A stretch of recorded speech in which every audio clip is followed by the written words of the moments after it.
In September 1987, in the city of Goiânia, Brazil, two men broke into an abandoned cancer clinic and took parts of a radiotherapy machine, hoping to sell them as scrap.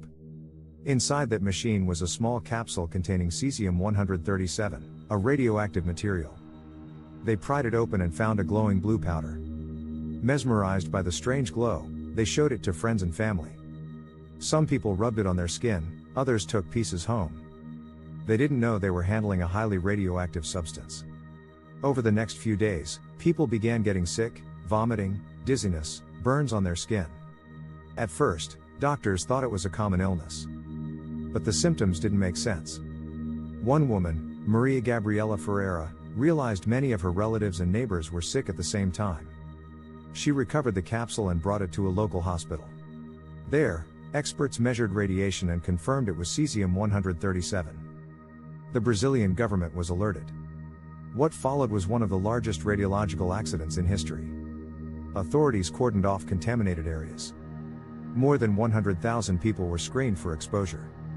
In the end, 249 were confirmed to be contaminated, 20 of them seriously. 4 people died, including a 6-year-old girl who had played with the powder. Others were hospitalized for burns and radiation sickness. The cleanup was massive.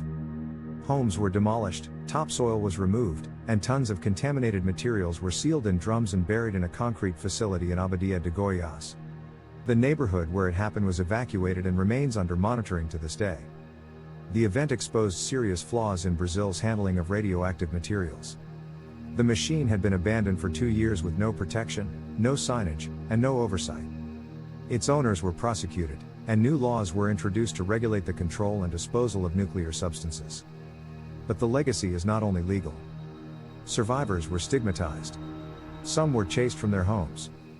A funeral had to be held in secret because neighbors feared contamination. The trauma runs deep. And the cesium, though buried, is still radioactive. The Goiânia Cesium-137 disaster is a tragic reminder of how something invisible can cause unimaginable harm. Just 19 grams of material affected an entire city. The lesson: radioactive materials, even in small quantities, must never be neglected.